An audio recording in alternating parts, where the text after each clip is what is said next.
Hello student, कुहू international school की कक्षा 10 संस्कृत की ऑनलाइन क्लासेस में आपका स्वागत है।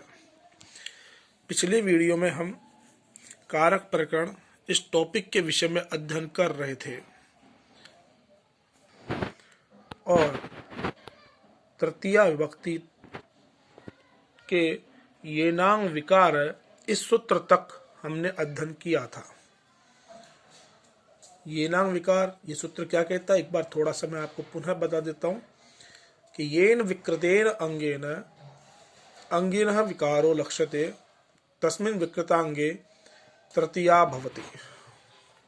येन यानी जिस, विकृतेन अंगेन, विकृत यानी खराब, अंगेन अंग से, विकृत किसे कहते हैं? खराब को। विकृत किसे कहते हैं? खराब को। तो जिस खराब अंग से अंगी व्यक्ति का, अंगी कहते हैं किसको? व्यक्ति को, विकार मानी दोष लक्ष्यते दिखाई देता है। तो जिस विकृत यानी खराब, अंगेन यानी अंग से, अंगी मानी व्यक्ति का, विकार मानी दोष, लक्ष्यते मानी दिखाई देता है, तस्मिन मानी उस, विकृत यानी खराब, अंगे यानी अंग में, तृतीया भवति तृतीय विभक्ति होती है। तो पुनः समझे, येन विकृतेन अंगेन अंगिनः विकारो लक्ष्यते तस्मिन् विकृतांगे तृतीया भवति। कि जिस खराब अंग से व्यक्ति का दोष दिखाई देता है, उस खराब अंग में तृतीय विभक्ति होती है। डायरेक्टली यूं समझ सकते हो कि खराब अंग में तृतीय विभक्ति होती है। तो यह सूत्र हम पढ़ चुके थे। आज की इस वीडियो में हम इत्थम्भूत लक्षणे तृतीय विभक्ति का नियम नंबर 4 और सूत्र नंबर 4 इत्थम्भूत लक्षणे, इस सूत्र के विषय में अध्ययन करेंगे। यह सूत्र क्या कहता है? यह कहता है येन चिन्हेन कस्यचित् अभिज्ञानम भवति तस्मिन् चिन्हवाचिनी शब्दे तृतीय विभक्ति भवति।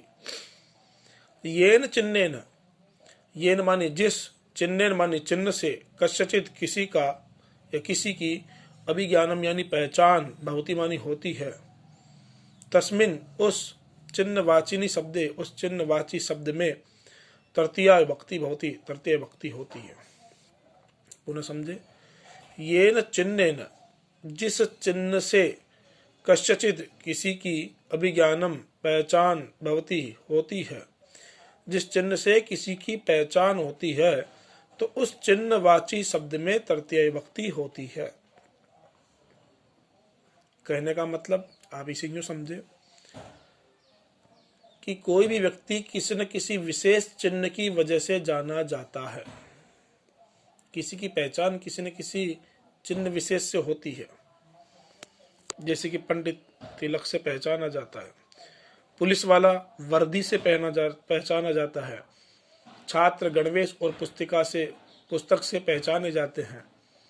ठीक है। तो जिस चिन्ह से व्यक्ति की पहचान हो रही है ना, तो आपको उस चिन्ह में तृतीय विभक्ति का प्रयोग करना है। ठीक है। जैसे कि स जटाभि तापस प्रतीयते, स मानी वह, जटाभि जटाओं से, तापस मानी तपस्वी, प्रतीयते प्रतीत होता है, कि वह जटाओं से तपस्वी प्रतीत होता है। तो आपने देखा कि तपस्वी प्रतीत हो रहा है किस चिन्ह से? जटाओं से। वह जटाओं से तपस्वी जाना जाता है। तो तपस्वी जटाओं से प्रतीत हो रहा है, इसलिए जटा शब्द में तृतीय विभक्ति का प्रयोग किया गया है। और रमा शब्द के तृतीय विभक्ति बहुवचन बनता है रमा भी। उसी प्रकार जटा शब्द के तृतीय विभक्ति बहुवचन बनेगा जटाभिः। तो स जटाभिः तापस प्रतीयते, वह जटाओं से तपस्वी प्रतीत होता है। स बालकः पुस्तकै छात्र प्रतीयते, स मानी वह बालक यानी बालक, पुस्तकै पुस्तकों से, छात्र प्रतीयते छात्र प्रतीत होता है। वह बालक पुस्तकों से क्या प्रतीत होता है? छात्र। तो वह छात्र किस वजह से जाना जा रहा है? पुस्तक की वजह से। तो पुस्तक चिन्ह है, उस चिन्ह की वजह से वह छात्र प्रतीत हो रहा है। इसलिए पुस्तक शब्द में हमने तृतीया विभक्ति बहुवचन का प्रयोग किया। तो इसके पास एक नहीं बहुत सारी पुस्तकें हैं। तो राम की तृतीया विभक्ति बनेगी रामेण रामाभ्याम राम ही। तो पुस्तकेन पुस्तकाभ्याम पुस्तक ही। तो स बालक है पुस्तक ही छात्र प्रतीत, वह बालक पुस्तकों से छात्र प्रतीत होता है।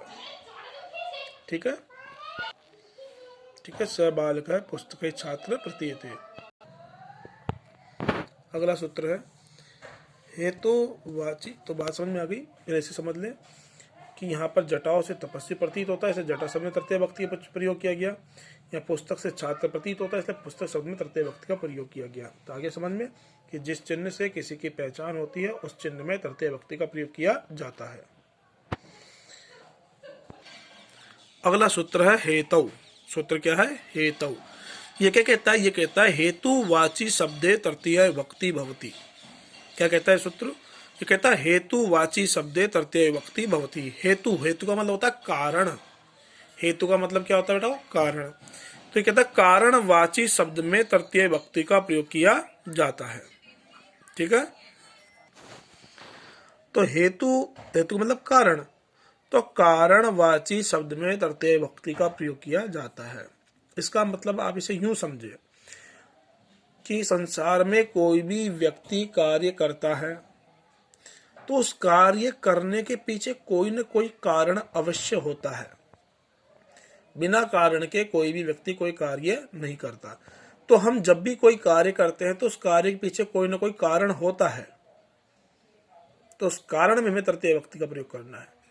अब हम जो भी कोई कार्य करते हैं उसके पीछे कारण होता है, तो उसका मतलब जैसे कि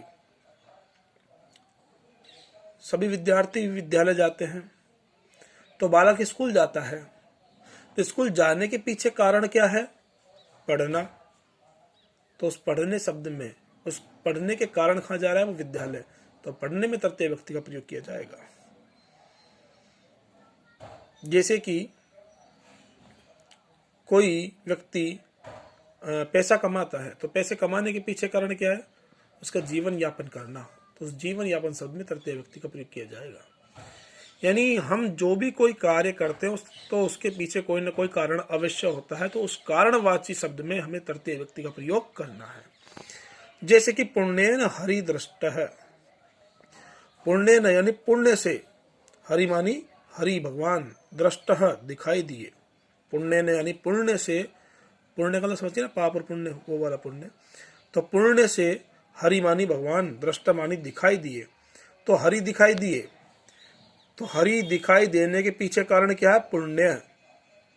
पुण्य की वजह से हरि दिखाई दिए, इसलिए पुण्य शब्द में तृतीय विभक्ति का प्रयोग किया गया है। स अध्ययनेन वस्ति। वह अध्ययन के लिए रहता है। स मानी वह, अध्ययनेन अध्ययन के लिए, वस्ति रहता है। तो वह रहता है किसके लिए? अध्ययन के लिए। तो ये कारण हुआ ना अध्ययन, इसलिए अध्ययन शब्द में तृतीय विभक्ति का प्रयोग किया गया है। वो किस कारण से रह रहा है? पढ़ने के लिए, अध्ययन के लिए। तो इसलिए अध्ययन शब्द में तृतीया का प्रयोग किया गया और ये बन गया स अध्ययनेन वस्ति। विद्या यशः वर्धते। विद्या यानी विद्या से, यशः मानी यश, वर्धते मानी बढ़ता है। विद्या से क्या बढ़ता है? यश। तो यश बढ़ता है, उसके पीछे कारण क्या है? विद्या से। किस कारण से यश बढ़ता है? विद्या की वजह से। तो इसलिए विद्या शब्द में, यानी विद्या शब्द की तृतीय विभक्ति एक वचन का प्रयोग करके विद्या बना, इसलिए शब्द बन गया विद्या यशः वर्धते। विद्या विनयेन शोभते। विद्या विनय से सुशोभित होती है। तो विद्या किस कारण से सुशोभित होती है? विनय से। इसलिए विनय शब्द में तृतीय विभक्ति एक वचन का प्रयोग करके रूप बन गया विद्या विनयेन शोभते। तो आगे समझ में, यानी कुल मिलाकर के बात यह है कि जिस कार्य के लिए कारण की कि मनुष्य कोई भी कार्य करता है तो उस कार्य के पीछे कोई न कोई कारण अवश्य होता है, तो उस कारण में तृतीय विभक्ति का प्रयोग किया जाता है। इसलिए सूत्र कहता है कारणवाची शब्द में तृतीय विभक्ति होती है। अगला सूत्र है आपका सूत्र नंबर जो है नियम नंबर 6। सूत्र है प्रकृत्यादिभ्य उपसंख्यानम। प्रकृत्यादिभ्य उपसंख्यानम। यह सूत्र क्या कहता है? ये कहता है प्रकृति आदि क्रिया विशेषण शब्देषु तृतीया विभक्ति भवति। क्या कहता है सूत्र? सूत्र कहता है प्रकृति आदि क्रिया विशेषण शब्देषु तृतीया विभक्ति भवति, यानी क्रिया विशेषण शब्दों में तृतीया विभक्ति होती है। तृतीया विभक्ति किसमें होती है? क्रिया विशेषण शब्दों में। अब ये क्रिया विशेषण क्या है? तो क्रिया कहते हैं कार्य को, और विशेषण यानी विशेषता बताने वाला, यानी क्रिया का जो विशेषण है उस विशेषण में तृतीया विभक्ति का प्रयोग किया जाता है। यानी क्रिया की जो विशेषता बता रहा है, कार्य की जो विशेषता बता रहा है, उसके अंदर तृतीया विभक्ति का प्रयोग किया जाता है। जैसे कि स प्रकृत्या साधु अस्ति। स मानी वह, प्रकृत्या प्रकृति से अर्थात स्वभाव से साधु है। तो यहाँ पर क्रिया क्या है? साधु। क्रिया क्या यहाँ पर? साधु यानी सज्जन। और सज्जन किसकी वजह से? प्रकृत्या। इसलिए प्रकृति शब्द में ये इसका विशेषण है। साधु का विशेषण क्या है? प्रकृति। इसलिए प्रकृत्या शब्द में तृतीया विभक्ति एकवचन का प्रयोग किया गया है। गणेश सुखेन जीवति। गणेश सुख से जीता है। गणेश सुखेन सुख से जीवति यानी जीता है। तो पर यहाँ पर क्रिया क्या है? जीवति यानी जीना। तो किस प्रकार से जीता है? सुखपूर्वक जीता है। तो ये सुख क्या है? इसका विशेषण। क्रिया तो कौन है? जीना। और विशेषण क्या है यहाँ पर? सुख। इसे सुख शब्द में तृतीया विभक्ति एकवचन का प्रयोग किया गया, इसलिए बन गया गणेश सुखेन जीवति। प्रियंका सरलतया लिखती। प्रियंका सरलता से लिखती है। तो प्रियंका किस प्रकार से लिखती है?